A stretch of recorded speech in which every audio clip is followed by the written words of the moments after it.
welcome to my channel. My name's Angela and this is Devon Thread Tales. Thank you so much for joining me today. Today I'm going to be sharing with you my sew along for the Closet Core pattern Sasha Trousers.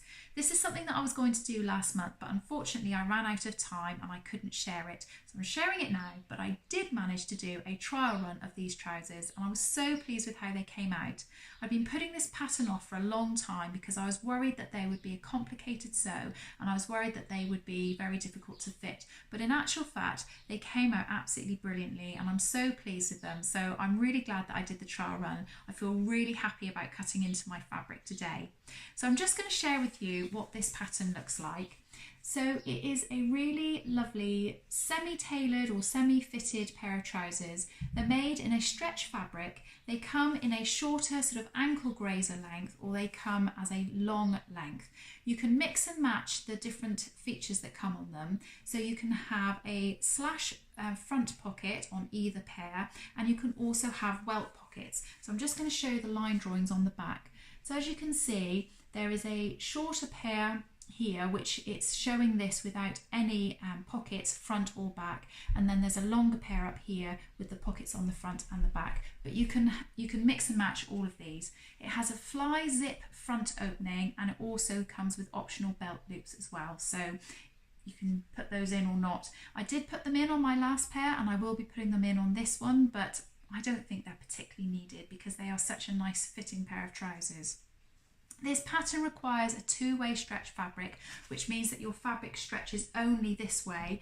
So you can get fabric which stretches both this way and this way, but two-way stretch means it only stretches in one direction.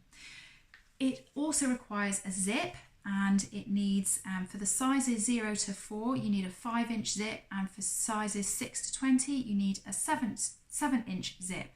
You also will need a hook and eye closure and one button and obviously thread, and you will need some, you can have optional folded bias, which I am going to do in this pair, but I didn't do in my last one. So I'll be doing this for the first time with you when I do this.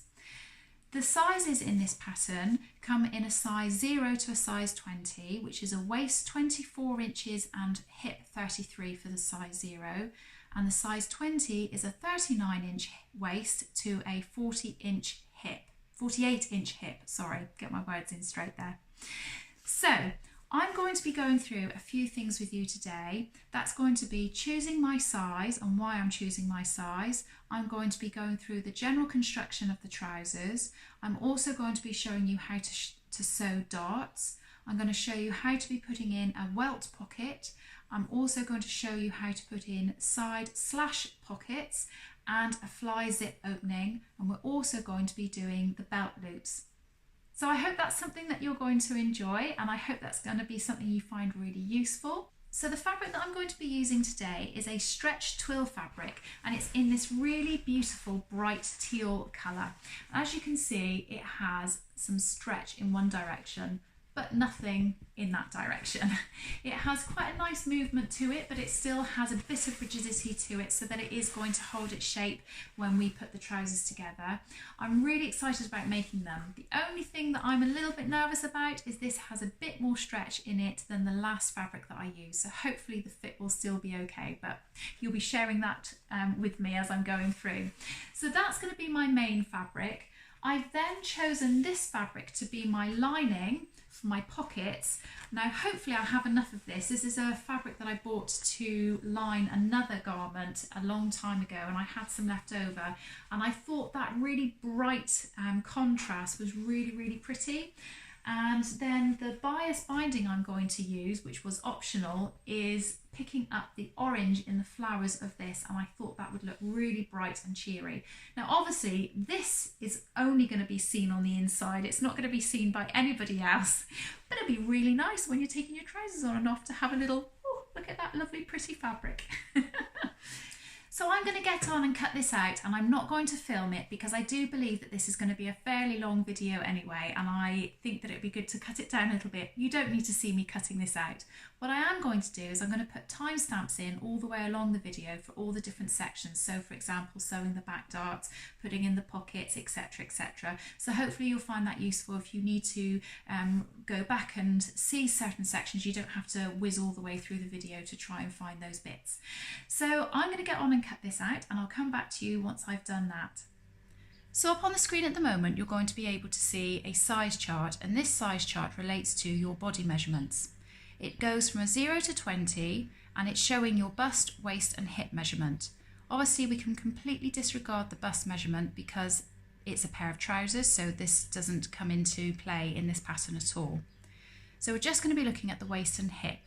My body measurements are a waist 30, and my hips are now around about a 38.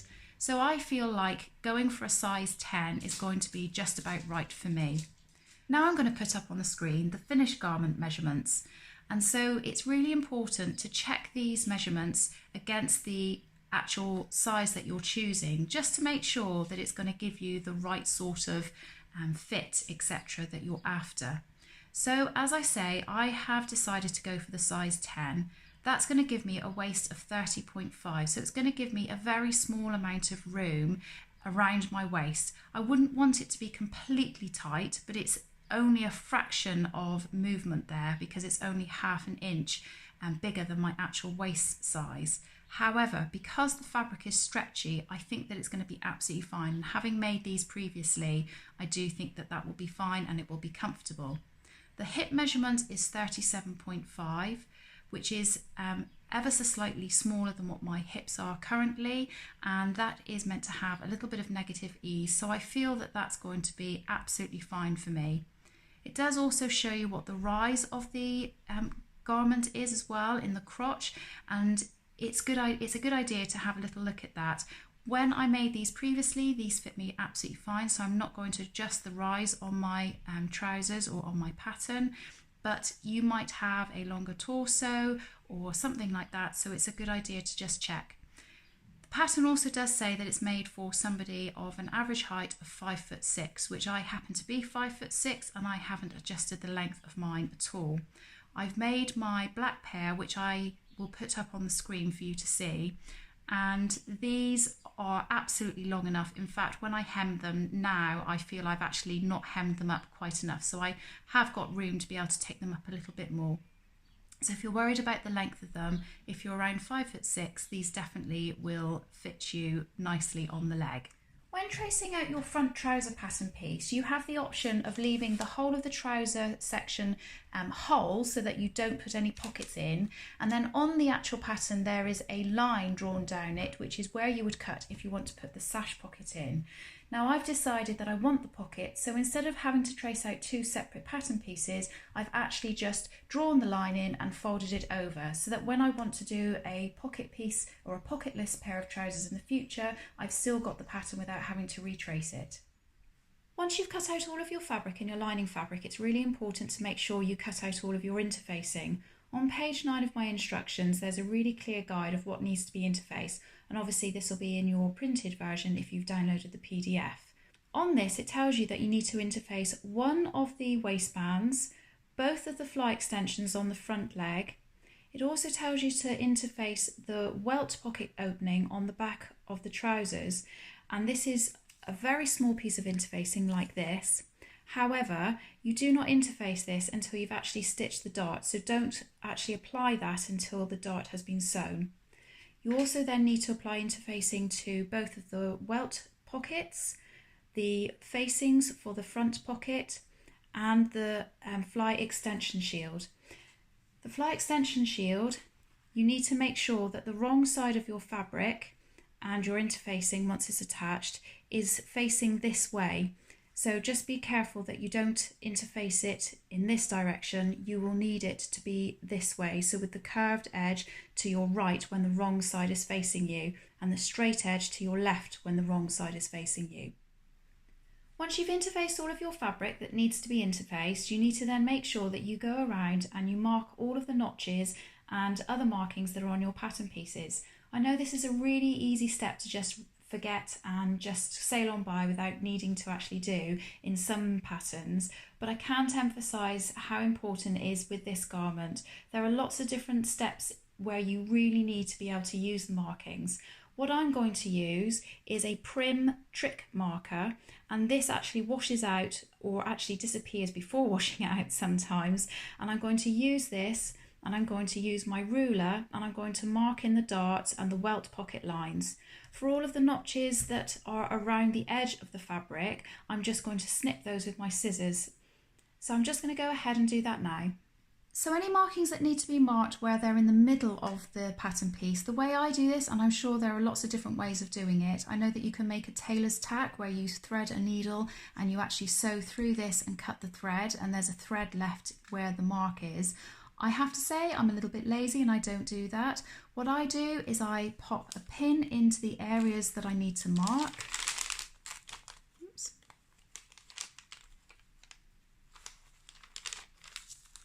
Making sure everything is still lined up.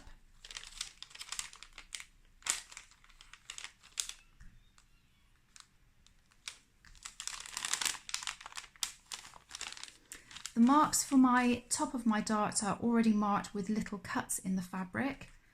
I'm then going to use my trick marker pen, and I'm going to just see where those pins are going in and just mark with the pen very lightly.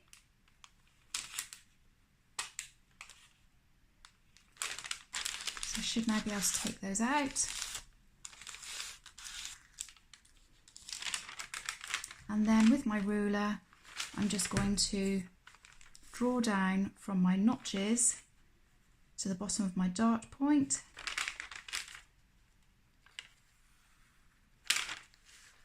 And the same on the other side.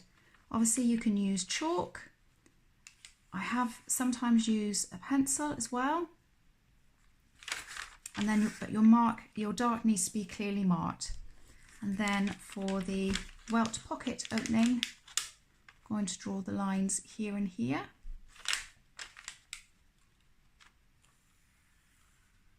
And then I'm going to go ahead and I'm going to do that all around the rest of the trousers with any other markings that need to be marked. One of the most important bits that needs to be marked is the back welt section. There's the actual drawing of the welt pocket and how you need to cut it, and it's really, really important that you do mark this out clearly, and I would suggest marking it on the front and the back of your fabric. So the first thing that we're going to do is going to pin the darts on the back leg sections, and there are two of these, obviously, one on the left and one on the right leg. So I'm just going to show you one of them. What I'm going to do is I'm going to use my markings and I'm going to pinch the fabric together.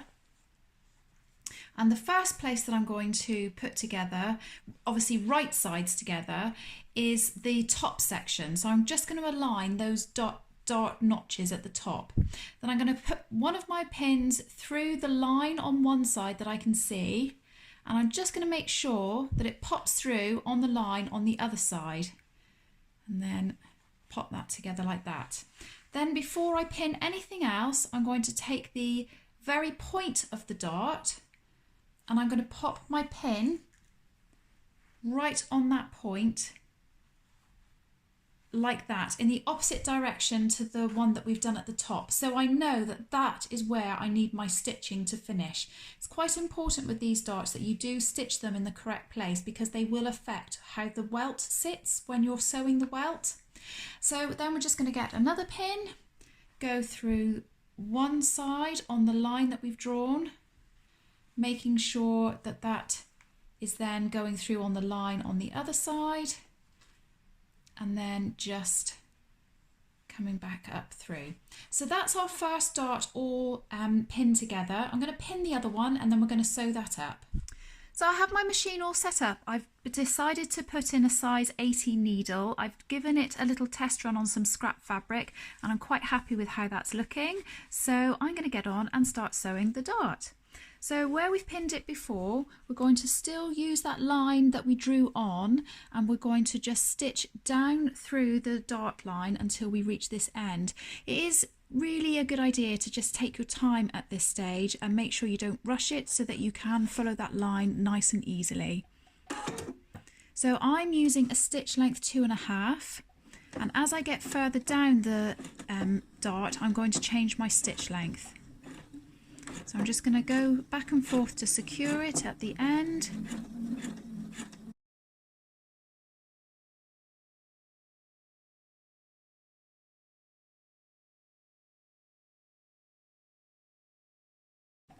Now I'm not going to secure my stitches here. I'm going to lift my foot and I'm going to pull the threads out, and then once I've done that, I'm going to take the dart, and where those threads are, I'm going to untwist them a little bit and then I'm just going to knot them a couple of times and cut them off like so. So I'm just going to go and stitch the other dart in exactly the same way. So I've taken my trouser pieces to the iron and I've ironed the darts towards the crotch seam, so towards the centre back. Now that's going to have distorted ever so slightly the line for your welt pocket, and it says in the pattern to take your ruler and redraw the line between the two dots. So I've done that, and I've done it on both the front and the back, or the wrong side and the right side of the fabric. And then what I've done is I've gone to the wrong side of the fabric and I've ironed on the welt interfacing section onto the back of the trouser piece. So I'm going to now do that on the other piece as well. Now we're going to be constructing the back welt pockets on the trousers, which is a step that you can completely omit if you'd like to. You can do these trousers with or without pockets. For the purposes of this sew along, I'm going to be doing it with the welt pockets.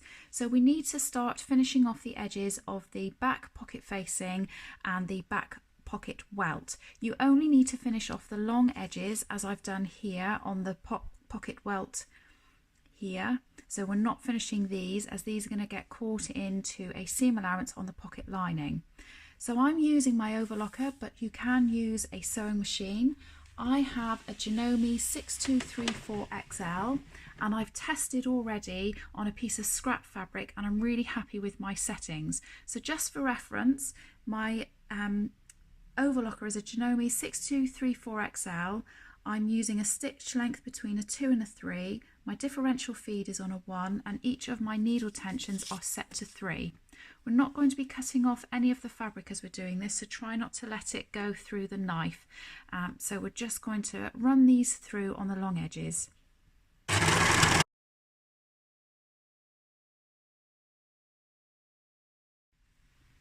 We now need to attach the pocket facings to the lining of our back pockets.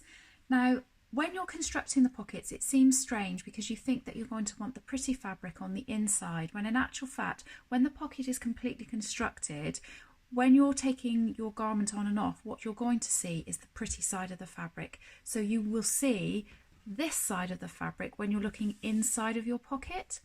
So we need to put our facings and our lining wrong sides to wrong sides, and we have some notches that we cut out when we were actually cutting the fabric out, here and here.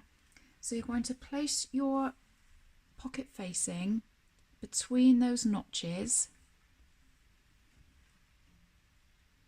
like so, and then pin those ready for sewing.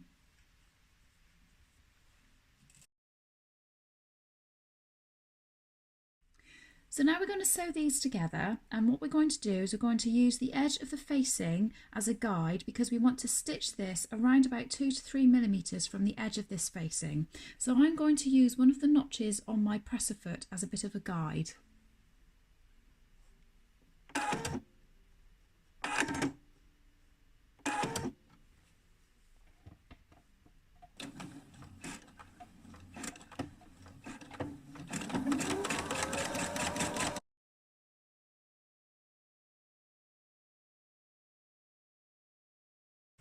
And then repeat for the other side.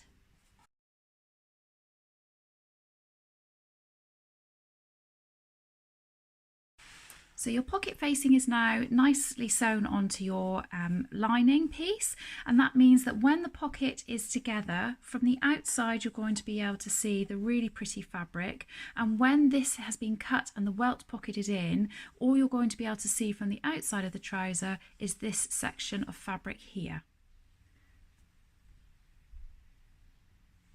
So we're going to start constructing the welt pocket now, and I've gone ahead and already constructed one of the sides, mainly because I wanted to have a little bit of a practice, but I also wanted to show you what this looked like once it was completed. Just before we get started, I wanted to say that I needed to go over some of my markings, and I just went over them again with my trick marker, and also I really needed a very sharp pointy pair of scissors. So if you haven't got a pair, then you're going to need something that you're going to be able to cut very close to a stitch line with and fairly accurately. You could do this with some sort of a skull pole or something like that, but I just did it with my little snip scissors, and that worked perfectly well. So you're going to need a back trouser leg piece. You're also going to need the welt pocket section, which I'm going to re-go over these lines in a moment so that they're a bit clearer. And also you're going to need your pocket lining piece that we stitched the back pocket facing onto a moment ago to get started. So what this looks like once the pocket is done, you can pop your hand in it, and there is an actual pocket underneath or at the bottom section, but it's securely stitched so that there is no movement here and you can't get anything up past there. The pattern does actually give you the option to put a button hole here with a button in it. I don't like that look, so I haven't done that here, but obviously you can do that if you want to. So the other side, if I just flip this over, you can see there's the very pretty side of the fabric.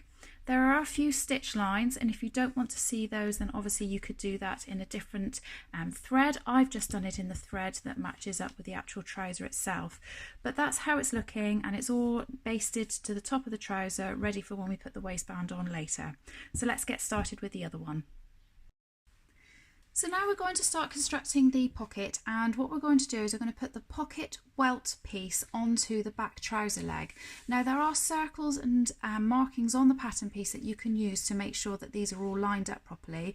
I've redrawn onto my pocket welt piece because my pieces had, my drawings had faded a little bit, and it's really important to keep these markings on here and use these because they are really good guide and essential for when you're constructing the pocket. What I've done is I've made sure that this bottom line of the welt, once I fold it up, doesn't come any higher than the bottom of the dart, so I can feel that the dart is just above that section there. And what I've also done is I've taken, because I've already constructed one of the welt pockets, I've taken the other trouser leg, I've laid it up as neatly as I can over the top, and then I've just peeled it back very gently to make sure that this drawing of the welt is lining up in exactly the same place as the welt that I've already constructed, so that hopefully when you've got your trousers on they are totally equal. So once you've got that all nicely lined up, pin it together like I have here. Then you need to, and there needs to be right sides to right sides. Then turn your trouser leg so the wrong side is facing you, and you want to get the lining fabric that you've already prepared, and you want to make sure that this facing piece is at the bottom, so like this. There is a notch in the top of the pocket piece, and the first thing you want to do is you want to line that up with your dart, so the stitch line of your dart.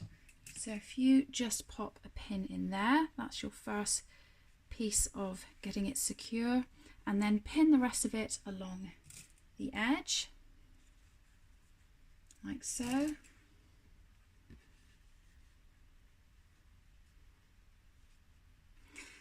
And then it says to start stitching on the front side, but what I like to do, because I'm always worried about getting the fabric caught in and things like that, what I'm going to do is I'm actually going to pin this in place a couple of more times just so it's nice and flat and it's out of the way, won't get caught up in any of my stitching. So I'm just going to put a couple of pins in roughly here and here, and then I'm just going to pop a pin right in the bottom so that it doesn't come up and get caught in. So then we're going to turn the trouser piece back around to the right side, And what I'm going to do is I'm going to stitch around this outer line of the welt drawing that we have on the welt pocket piece, and I'm going to stitch around that in a 1.5 stitch length, which is what's suggested in the pattern. And that's so that this gives it a really nice and secure stitch line around, so that the pocket hopefully won't ever sort of break or come away. So I'm going to start stitching that now. So with my presser foot all now in place, I've got the line there to use as a marker and indicator of where I'm stitching. I've got my stitch length on a 1.5, and I'm just going to stitch around the outer box of that welt.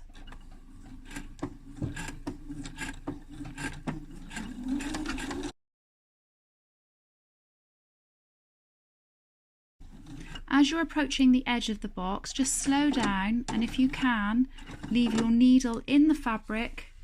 Turn the fabric. I'm not quite at the edge, so I'm just going to do one more stitch.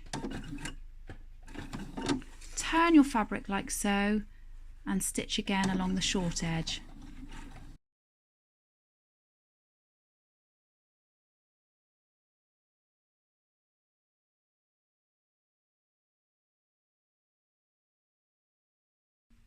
So now we've stitched around the box, it's stitched through on the back welt pocket piece, the back trouser leg piece, and the lining fabric as well. So it's all stitched around and all in place. I'm going to take out those security pins that I put in earlier so that they are out the way, and hopefully I won't hurt myself when I'm doing the next bit. So what we're going to do now is we're going to cut along the lines that are on this drawing here that we have on our back welt pocket piece. So you'll see that there are diagonal lines here, and then a straight line in between, right in the middle. What I'm going to do is I'm going to start by popping my seam ripper or unpicker in here, just make a little bit of a hole, not very much at all, and then I'm going to use my really sharp little snip scissors. I'm going to, hopefully if I've made that hole big enough, just going to snip right along that edge. Now the fabric I've got is relatively thick, so it's quite difficult to cut along here, but obviously depending on what your fabric thickness is like will depend on how easy it is. So don't go any further than that line.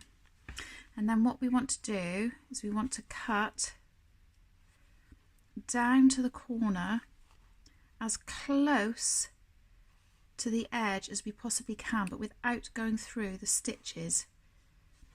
So I don't know if you can see that on the camera there, but I've cut right up to the stitch, and I'm going to do the same on the other side.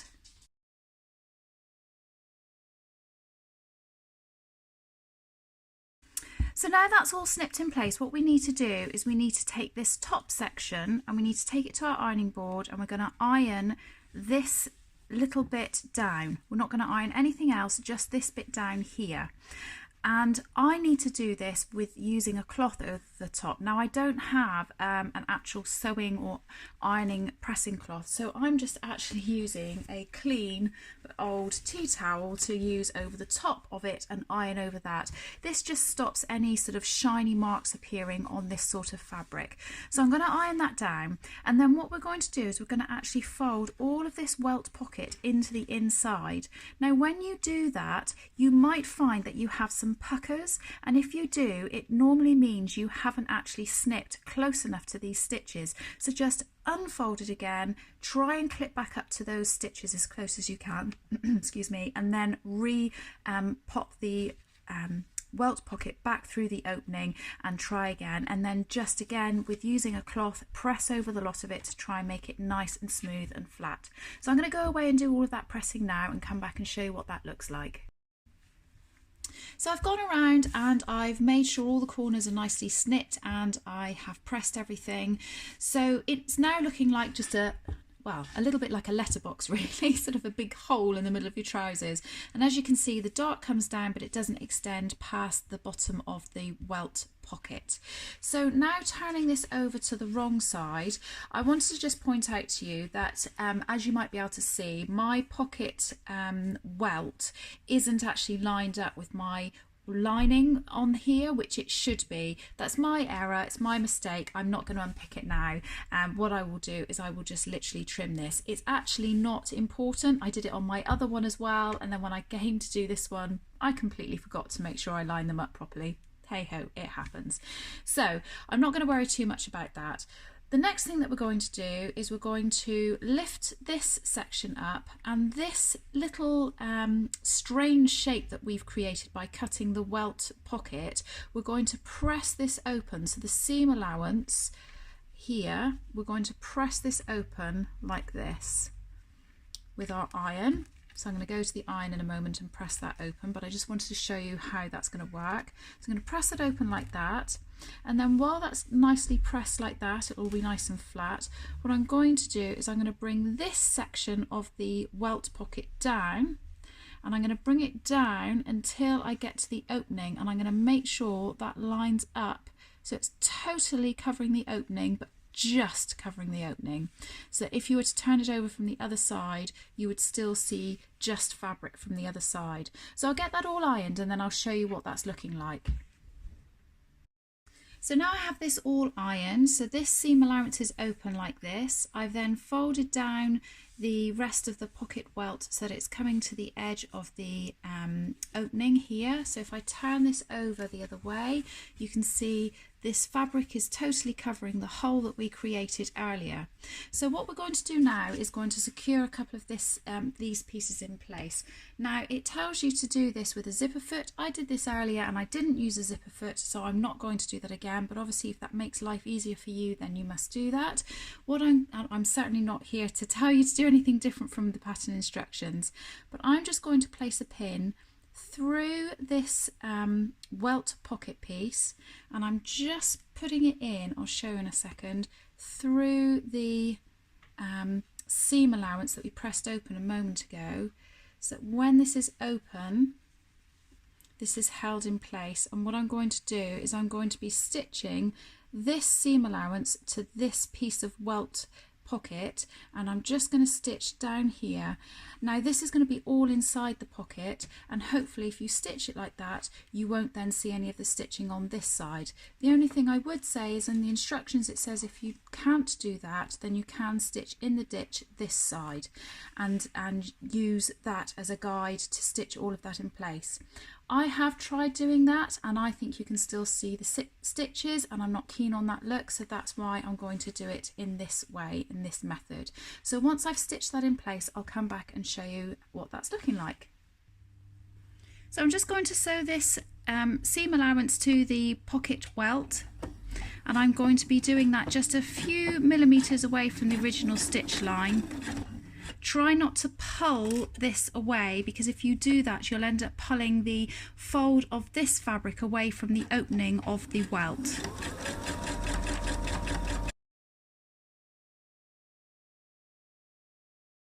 So there we go, that's now sewn together, and you can't see that stitching from the front. Obviously you can see it on the back a little bit, but that's now nice and neat from the front side. So now going to do the next step.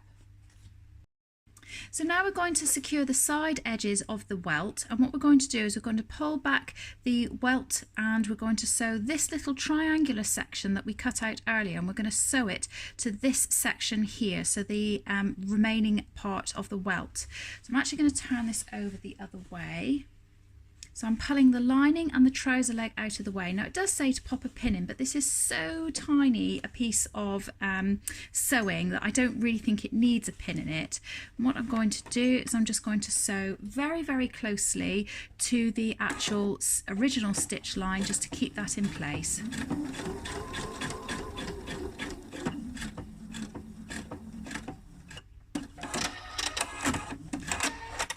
And then I'm going to do that on the other side. So this is really coming together now, and what we're going to do is we're going to secure this little piece of the welt pocket to the lining so that it doesn't flap around. So what we're going to do is we're going to tuck the actual trouser leg out of the way. So we're going to pull that out of the way like this, and then we're going to just stitch along this line here, along the edge of the welt pocket, so that it is attached to the lining. Again, I apologise, this isn't lined up properly, but I'm going to trim this later, and this section doesn't really matter. pocket. Now at this stage, if you want to, you can add a buttonhole to the outside of your welt pocket and then later we'll add a button to the inside so that this all stays in place. However, this is not something that I really want to do on my welt pocket, so this is something that's optional and I've chosen not to do it. Obviously, if you want to, this is what you need to do at this stage. So what I'm going to do now is I'm going to take this away and I'm going to fold this up in half so this bottom section reaches and touches the top, and I'm going to iron this in the center of the lining here.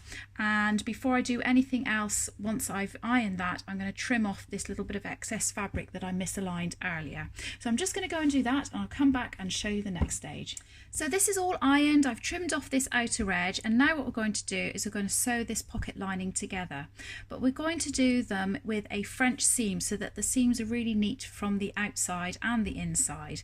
So what we're going to do is we're going to turn the trouser leg over so the right side is facing us, and I'm going to, as flat and as neatly as possible, fold the trouser leg up so it comes up beyond the lining like that, and then I'm going to fold it in like this. I want it nice and flat so there's no sort of bits sticking out. So you've got the lining showing from the bottom here and your trouser leg is all folded up here. We're then going to unfold the lining, and across the ironing line that you made earlier, or the pressed seam that you made earlier, we're going to fold that in the opposite direction, encasing all of the trouser leg, and we're going to pin that together along each edge. And what you should make sure is that this piece of facing here is more or less lined up with this. Now, I think that the welts are very difficult to do and make sure that they are completely and utterly lined up. So to have them perfectly lined up is, I think, is almost an impossibility, but that just might be my skill, and my skill isn't quite there yet. But so long as this facing piece does cover the hole that you've made, or the welt pocket that you've made on the opposite side when we turn them around in a minute, then I think that is quite good enough. So I'll just finish pinning this, and now we're going to sew along each of those edges with a 6mm seam allowance.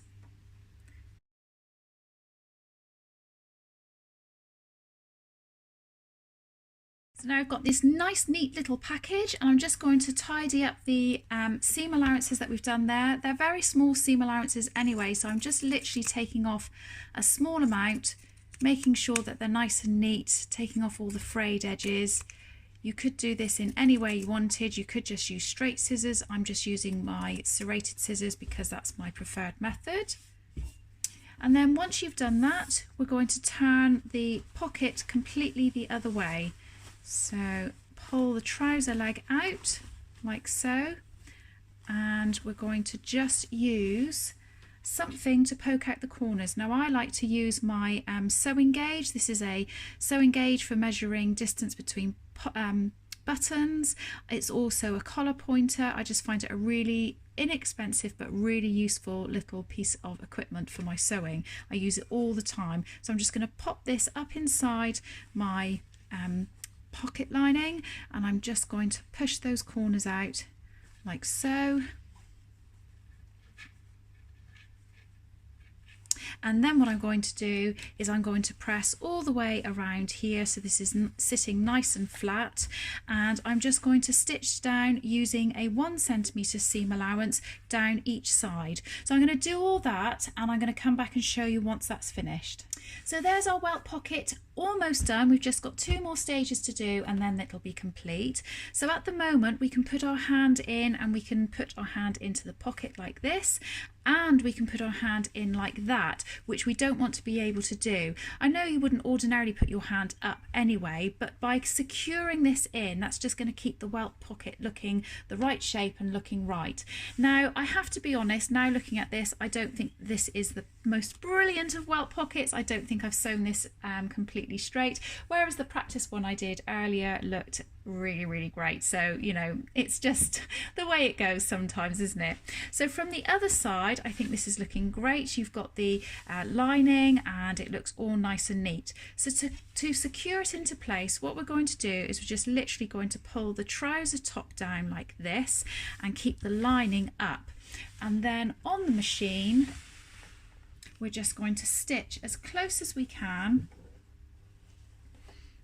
along this edge, just on the lining. So make sure that you don't go onto your actual trouser fabric. We're just stitching on the lining.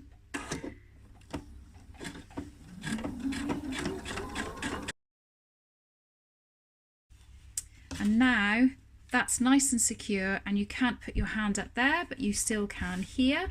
And so the last thing is just to tack this piece of lining to the top of the trousers. So I'm going to extend my stitch length to about a 3.5 or a 4. And that's the welt pocket done. So I'm really pleased with how that's come out. I will give it another final press just to make sure that it's all right. I will make sure that I don't press this with the lining directly underneath it. I'll probably pop my iron against the fabric without this, otherwise I might end up with lines from where the lining is against my fabric, and I don't really want that. So on to the next stage. So the next stage is to pin our 2 trouser back legs together, and we're going to pin them together right sides together, and we're going to just sew down the crotch seam, and we're going to be using a 1.5 centimetre seam allowance. So I've stitched the 2 trouser back legs together and I've serged down the seam as well, and I've pressed it towards the right hand leg. So I'm really pleased with how these are looking. I think they look really smart and really nice, and I can't wait to get making the rest of them. So whilst I had my serger out, I'm going to get on with the next section, and that is serging the edges of the outer pocket facings and the pocket facings. So on the pocket facings, they are shaped with one long straight edge and an edge which has 2 edges to it, a shorter and a medium-sized edge. So we're going to serge down or overlock down both of these long edges here and here, and then on the outer pocket facing we're going to serge down the curved edge here, so ignoring this side, just down the curved edge. So the next thing that we're going to do is we're going to start preparing the pockets for the front of the trousers, and we need to prepare the pocket linings, the top pocket linings and the bottom pocket linings. And to do that, what we're doing is we're going to pin wrong sides together, the pocket facings to the pocket linings, and they should marry up really obviously and really easily. The top pocket lining has got a very square edge to it with a point, so you're going to line up that facing, whereas the bottom pocket facing has a more rounded edge, very slight rounded edge. And what I've done is I've pinned this the entire way around, because we're actually going to sew this around the whole perimeter of the facing, and we're going to do that by using roughly a 6mm seam allowance. And again, just using a 2.5 stitch length, I'm going to stitch around, and I'm going to roughly go by the edge of my presser foot.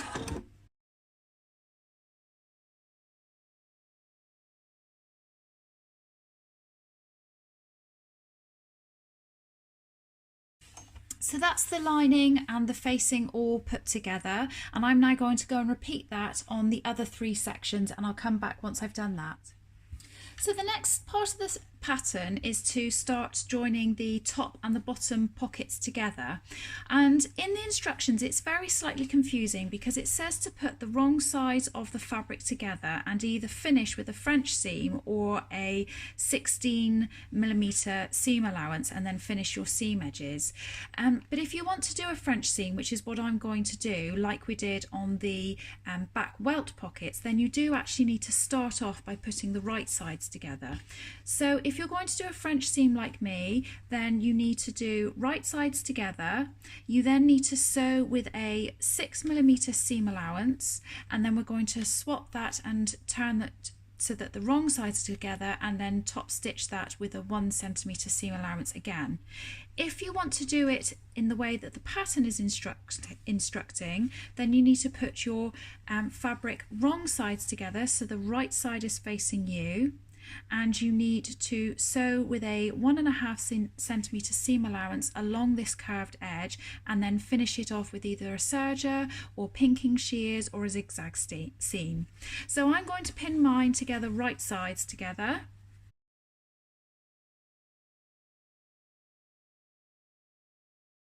I'm now going to stitch this with a 6mm seam allowance using a 2.5 size stitch.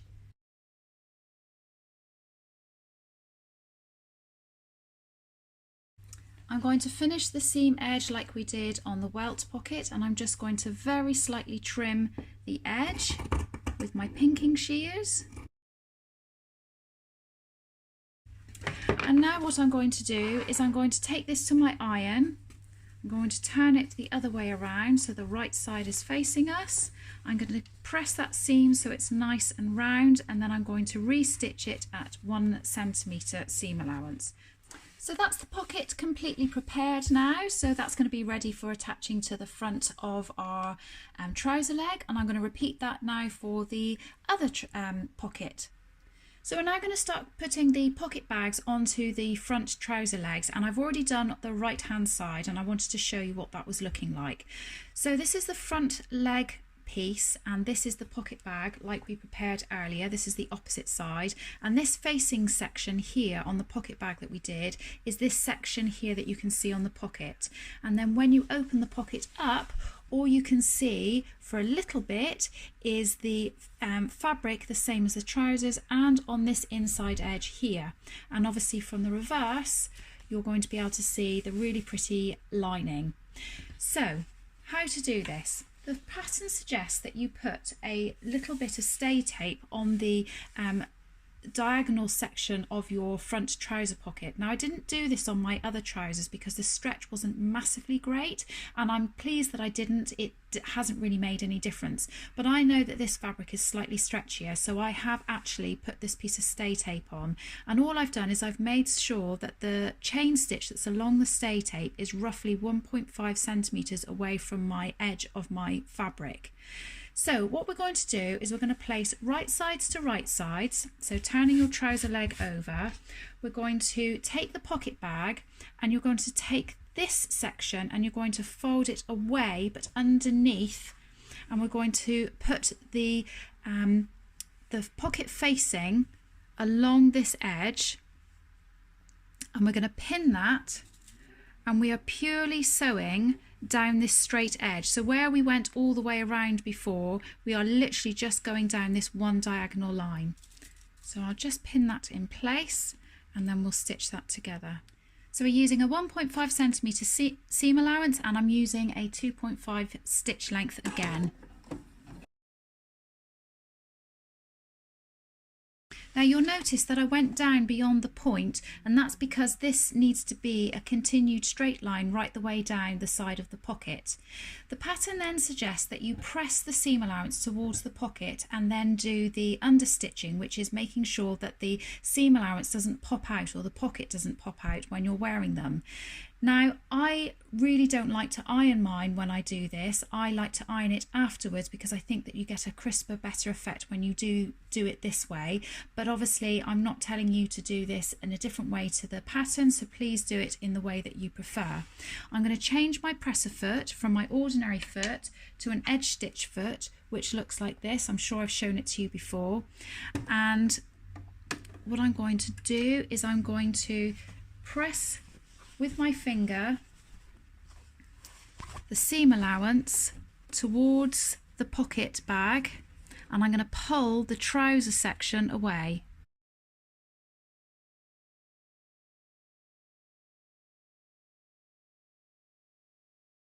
So that's just finished off that edge of stitching really nicely. It's finished the pocket off. It means that when I press it, it's going to keep that underneath, and then it'll look like the opposite side that I showed you earlier once I've pressed it all in place. So I'm all fingers and thumbs now. So it should look like that but nice and crisp once I've pressed it down. One last thing that we do need to do before we start the fly front is that we do need to baste this pocket bag to the trouser front all the way along the side seam, the waist seam, and down the fly front at the on both of the trouser sections. So we're going to do this at roughly a 1 centimetre seam allowance. It basically needs to be just inside the actual seam allowance that we're going to use when we sew the trousers together. I'm going to increase my stitch to a 4.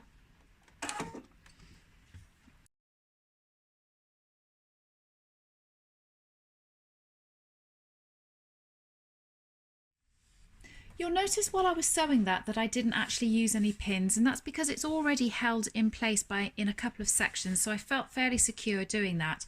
I'm going to repeat this on the other trouser leg and get that sewn and basted in all the way along. But just to mention, there is another step that it suggests in the pattern if you want to. If you feel like this is something that might pull along your pocket when you're putting your hands in and out, it does suggest that you could put like a bar tack, so a row of stitching just to hold this in place just above the seam allowance. So instead of doing sort of a 1.5 centimeters, you do something like a 1.7 or a 1.8, and you just run a row of stitches up and down for about 1.5 centimeters, 2 centimeters there and there. This is something that I don't think is going to be a problem on mine, so I'm not going to do it, but I just wanted to mention it in case it was something that you wanted to do on yours. So I'm going to go ahead and repeat what I've just done on the other trouser leg, and then we are actually going to start the fly front. In the pattern, it explains that whenever they're talking about the trouser pieces, they're talking about it from a perspective of when you're wearing it. So if they're referring to the right hand side, they're referring to it of the right hand side as you're wearing it. So this would be my right hand side, because if this was coming this way and against my body, this would be the side seam and this would be the trouser front. So when you are looking at the pattern, that's what you've got to bear in mind. And the first step is to finish this raw edge on the right trouser seam fly front. So I'm going to do this on my overlocker. You can also do this on your sewing machine with a zigzag stitch. It does say in the pattern that if you're using an overlocker, to make sure you start from here and stitch this way in order to make sure you don't catch or cut any of the trouser leg. So I'm going to do that now, but obviously if you're using a sewing machine, you could probably do it in either direction. There we go. That's the finished edge of the fly front. So now what we're going to do is we're going to attach the left and the right leg together. So I've now got the two trouser legs together, so one underneath the other, right sides together, and on the top of the pant leg there is a notch which I've just marked here with a small purple mark. I don't know if you can see that. And then there is a circle mark down here on the crotch seam. So I'm just going to take my ruler and I'm going to draw a line with my trick marker between those two, like so, so that I can use this to use as my stitch line, because obviously it's a really wide area, so it would be difficult for me to know where I'm stitching. And then I'm just going to draw, because I've marked a 1.5 centimeter mark there, I'm just going to draw in the line for the remainder of the seam allowance down underneath the crotch. So what we're going to do is we're going to pin this together like so, but where the circle mark is on this lower section, I'm going to put a pin in a different direction to remind me to stop sewing with a basting stitch, because what we're going to do is we're just going to baste with a really wide stitch down to here, and then we're going to do a proper stitch, so our 2.5 stitch length from the circle down. And I'm just going to increase my stitch length to a 4, and I'm going to stitch down this purple line that I've just drawn in. So I'm just going to leave my stitch in there, and I'm now going to, my needle in there, and I'm going to reduce my stitch length back down to the 2.5. I'm going to stitch a couple of stitches, and then I'm going to reverse a couple of stitches just to secure that in, and then I'm going to sew to the end of the trouser leg.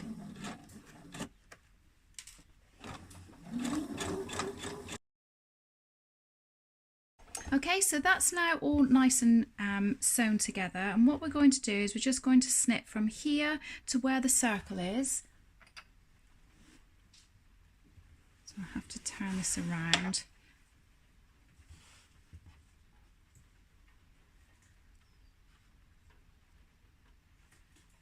Like so, and then I'm going to serge, or you can do it with a zigzag stitch, this small section here underneath the crotch, and then what I'm going to do is I'm going to take it away and press everything. I'm going to press all of this open and this small section to one side. Now that I've pressed the fly shield open, what I'm going to do is I'm going to take my zip and I'm going to place this with the trousers wrong side facing me. I'm going to place this on the left hand side, and I'm going to place the zipper tape so it is directly in line with the seam that we've just sewn of the two legs together. And what we want to do is we want to try and make sure that the stopper for the zip is about 2 centimeters from the bottom of the trouser fly shield, which it is. So we're just going to line that up like that, and we're going to just pin it in place. And I'm pinning this purely to the fly extension. I'm not pinning it to the leg of the trouser at all. So again, just keeping that tape so it's directly in line with that seam. So I've got my sewing machine set up with a zipper foot, which looks like this. They will vary depending on what your machine comes with, but it just basically means that you can stitch various things and not have things get in the way, like for example zipper teeth and things like that. So you can actually move your needle so that it comes really close up to this and you haven't got a presser foot on either side. So I'm going to just pop mine back into my machine, and then I'm going to take my trousers, and where we have just pinned that to the fly extension, I'm now going to fold the left leg under to the right leg, so that when we stitch that together, it is literally being stitched to the fly extension and not to the trouser leg at all. So I'm just going to pop that under my machine, and I'm going to move my needle so it's closer to the teeth. There we go, and I'm just going to stitch that down.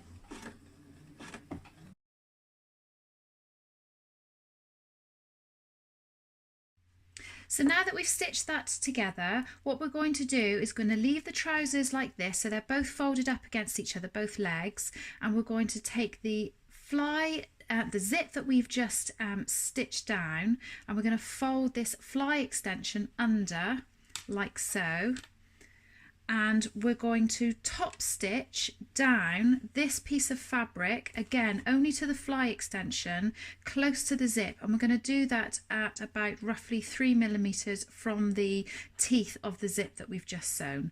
So I'm going to pop a few pins in just to hold that in place.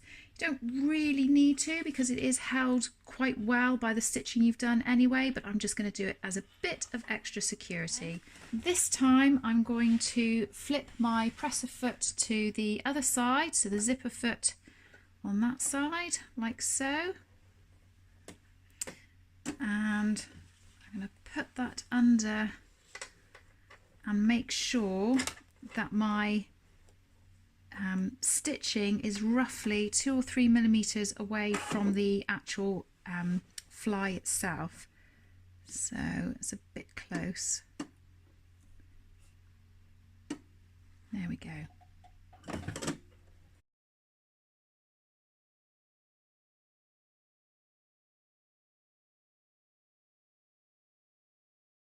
So we've just stitched down here. I'm just going to double check and make sure that this zips up still absolutely fine, which it does. I need to cut those threads off in a minute.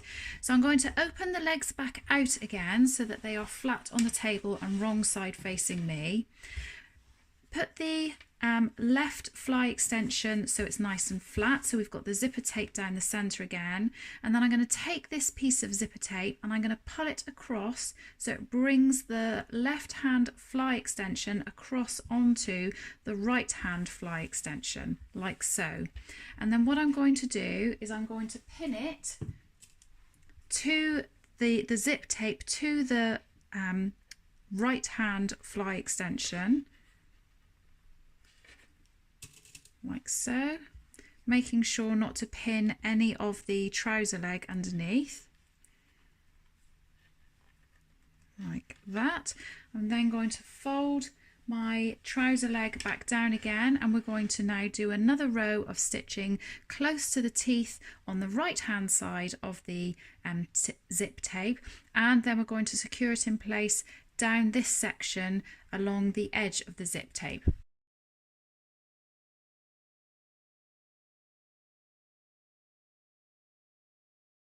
So at this point, what I'm going to do is I'm going to go over with my little scissors, and I'm just going to make sure I get rid of all of the little loose threads and things like that, so it's nice and a nice piece of work that's nice and neat to work with going forward.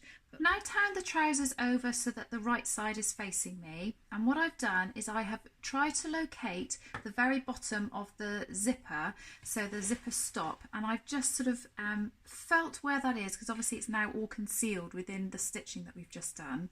So I've felt where that is, and I've popped a pin in the front side of the trousers. Within your pattern pieces, you should have a top stitch guide or a fly top stitch guide. What you're going to do is you're going to place that where the bottom of the zip comes, where we've just marked with a pin. Just going to lay this down over the top of our trousers, and I'm using a chalk wheel, and I'm just going to mark that outer edge.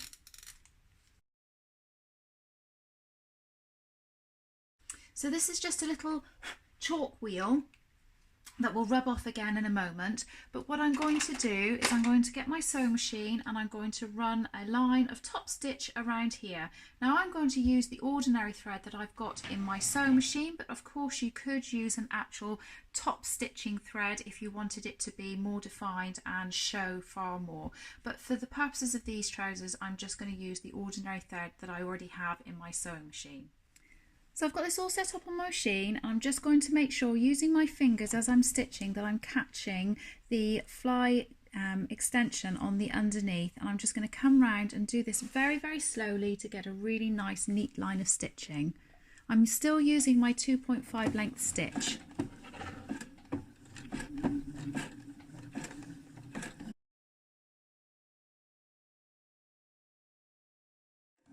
So as you probably saw there, I just went very, very slowly, and every time I was moving around the curve, I just tried to make sure that I was sort of leaving my needle in the fabric and then just slowly turning it and turning it, so you get a really nice, smooth and neat finish. It does really make a difference just to take your time when you're doing something like the top stitching, something that's going to be really on show. So you should have two pieces of fly shield, one which is interfaced and one which is not. We're going to pin these together, right sides together.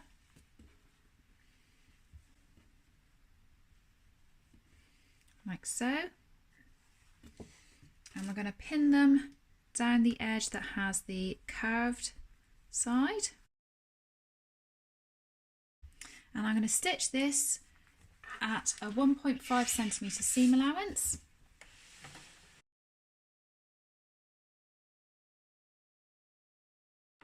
I'm now just going to trim this down so it's at roughly 6 millimeters. You don't have to use pinking shears for this. I'm just using them because that's my preferred way of doing it. But you could just quite as easily use a pair of straight scissors. I'm also going to take a small pair of scissors, and I'm just going to clip into this curved edge so that when we turn it in a moment, it's easier to turn and it will all fold in on itself nicely. So once you've done that, going to turn this so that it's right side out. Press it out nicely with your finger to create a nice smooth curve.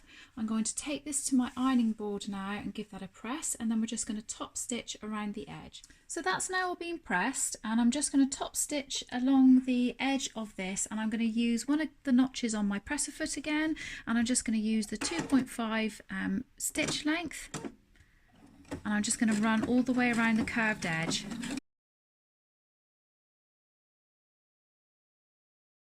So that's now looking nice and neat to put onto our trousers. So I'm now taking my fly shield that we've just created. I've actually trimmed off some of the left fly extension, and I should have waited before I did this, but I went ahead and probably was 2 steps too far ahead of myself. But what I'm going to do now is I'm going to pin this fly shield to the edge of the zipper tape, and I'm going to bring the fly extension down so that it comes to roughly the top of the waistband where the trousers are. I'm just going to pin this in place, and I'm pinning it purely to the little bit of fly extension I have left and the zip. I'm not attaching it to the leg at all. So I'm just pinning this down. And what we want to do is we want to sew a seam where we are definitely catching the zip tape, which I think is where I went wrong and decided to start cutting my fly extension. Never mind. Okay, so I'm going to bring my sewing machine back over, and it says to use a 6mm seam allowance. Now it might be easier here to use a zipper foot, so I'm going to pop my zipper foot on because the trousers are now getting really bulky. So I'm going to have the trousers folded over on themselves as we did before. I'm going to bring my zip foot down, and I'm going to move my needle over slightly so I can see that I'm definitely catching my zip tape. And again, I'm just using a 2.5 stitch length.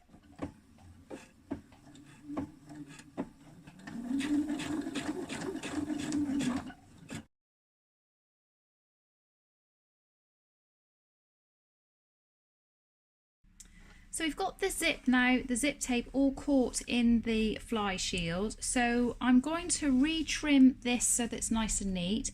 Now what you could do now is you could go over it with your zigzag, or you could go over it with your serger, but I'm going to have a little go at using some bias binding to finish off this edge. So I'm just going to trim this, and then I'll come back and try and do the bias binding with you. Okay, so this is going to be an experience that you're going to be doing for the first time with me, because I've never done this before. I'm going to be taking my bias binding and I'm going to pin the edge of my folded bias binding to the edge of my fly shield and along the raw edge that we've just created. I'm going to have it so it's just going over the edge a little bit there. I'm going to pin it,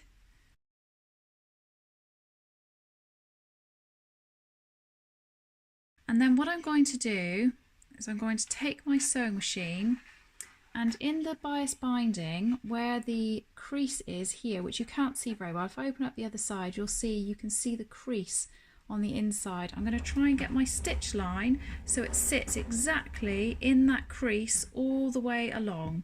So let's have a go at this. If this really goes disastrously wrong, I may just unpick it and serge it instead.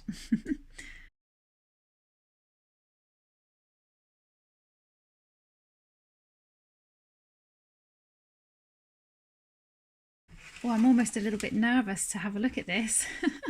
So, oh, I can only just see a tiny bit of stitching in the middle there. I'm okay with that. Okay, so what I'm going to do now is I'm going to go to my iron and I'm going to press this over, and I'm going to press it over again, and then hopefully I'm going to be able to stitch this down on the opposite side, and then that will be a nice bias bound seam. Okay, so I've pressed all of the bias binding under and around the hem. I know I have a small amount of stitching here where I obviously haven't sewn it quite straight, but this is the first time of doing this. This is incredibly bulky and I'm actually perfectly okay with that, so I'm just going to leave it. I've pressed everything under and now I'm just stitching, almost like stitching in the ditch between the bias binding and this, trying to make sure I catch the bias binding on the underneath. I don't think this is absolutely strictly the correct way to sew bias binding, but it's what's working for me at the moment, so that's what I'm doing.